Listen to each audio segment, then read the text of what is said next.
अपनी अच्छाई के लिए बहुत प्रसिद्ध थी। जो बच्चे पढ़ाई में थोड़े कमजोर थे और गरीबी की वजह से ट्यूशन की फीस भरने में असमर्थ थे, उन गरीब बच्चों को फ्री में पढ़ाती थी। रोज शाम बच्चों को पढ़ाती और उनके साथ खेलती भी। उन्हीं बच्चों में से एक बच्चा था चिंटू।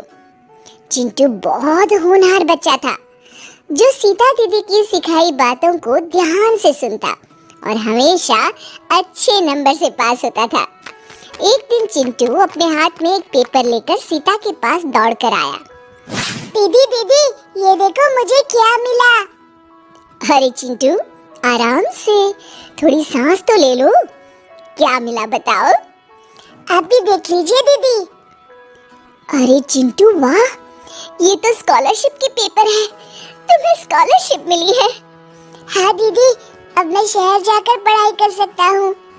अरे वाह चिंटू, बहुत बहुत बधाई हो। मैं बहुत बहुत खुश हूँ तुम्हारे लिए। ये सब आपकी वजह से संभव हुआ है दीदी, धन्यवाद आपका। चिंटू, ये सब तुम्हारी मेहनत और लगन का परिणाम है। अब तुम खूब मन लगाकर पढ़ाई करना और खूब तरक्की करना। ठीक है दीदी, अब मैं घर जाता हूँ। मुझे तैयारी भी तो करनी है शहर जाने की। ठीक है चिंटू। चिंटू अब अपने आगे की पढ़ाई करने शहर चला गया। ऐसे ही वक्त बीतता गया। इस बात को 20 साल हो गए थे और सीता दीदी अब बूढ़ी हो गई थी। लेकिन एक चीज जो नहीं बदली वो थी सीता का बच्चों के प्रति प्यार, क्योंकि आज भी सीता हर शाम बच्चों को पढ़ाती। एक दिन सीता हमेशा की तरह बच्चों को पढ़ा रही थी। तभी उसने आवाज सुनी, माँ मैं आ गया। सीता को आवाज बहुत जानी पहचानी लगी। उसका बेटा विकास, जो बचपन में शहर पढ़ने गया था, वो वापस लौट आया था। वो विकास की आवाज सुनकर बाहर आई और उससे बोली, आ गया बेटा तू शहर से? और तभी ये कहते कहते ही सीता को चक्कर आ गया और वो बेहोश हो गई। माँ, माँ क्या हो गया आपको? आंखें खोलो माँ। लगता है माँ को हॉस्पिटल में भर्ती करवाना पड़ेगा। विकास ने बिना देरी किए सीता को शहर के हॉस्पिटल में भर्ती करवा दिया। उस हॉस्पिटल में सीता का 4 दिन तक इलाज चला। 4 दिन बाद जब सीता को होश आया तो उसे कुछ समझ में नहीं आ रहा था। विकास, मैं कहाँ आ गई? मुझे क्या हो गया था? तुम इतने साल बाद घर आए, पर मुझे क्या हुआ कुछ समझ में नहीं आया। कुछ याद क्यों नहीं आ रहा? तभी विकास ने माँ को सारी बात बताई। माँ, अब हम लोग घर जा सकते हैं। अब आप पूरी तरह ठीक हो गई हैं। मैं तो ठीक हो गई हूँ, पर इतने बड़े हॉस्पिटल का बिल हम कैसे चुका पाएंगे? माँ, आप चिंता मत करो। मुझे लगता है 30 या 40 हजार से ज्यादा का बिल नहीं आएगा। उतने पैसे तो है मेरे पास, मैं दे दूंगा। आपकी तबीयत ठीक हो गई है, मुझे और क्या चाहिए? सीता मुस्कुरा दी, लेकिन उसे अभी भी चिंता सता रही थी। हे भगवान, हमारी मदद करना। विकास और उसकी माँ अब बिल काउंटर पर पहुंचे। ये लीजिए आपका बिल।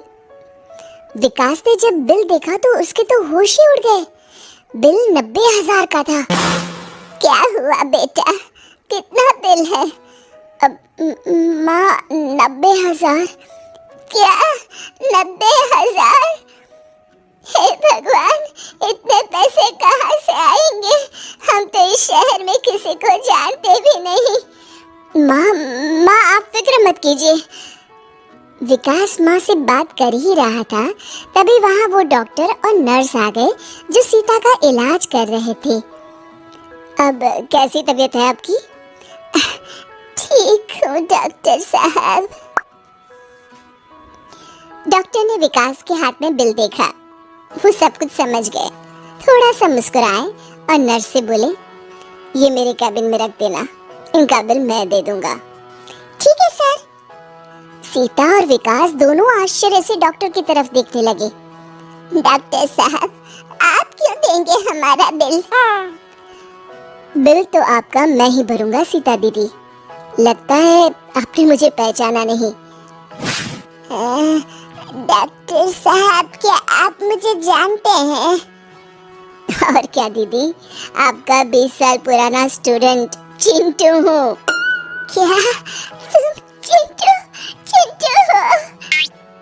चिंटू से मिलकर सीता बहुत ही खुश हो गई और सीता की आंखों में अब खुशी के आंसू थे। पर बेटा, हम अपना बिल दे देंगे। सीता दीदी, आपका बिल तो आपने 20 साल पहले ही दे दिया था। आज चिंटू डॉक्टर है तो आप ही की वजह से। सीता मन ही मन भगवान को धन्यवाद करने लगी। शिक्षा, हमारी अच्छाई हमारे साथ हमेशा रहती है। हमारे द्वारा किए गए अच्छाई के फल हमें किसी न किसी रूप में जरूर मिलते हैं। तभी तो कहते हैं, कुछ बनने से पहले एक अच्छे इंसान जरूर बनो।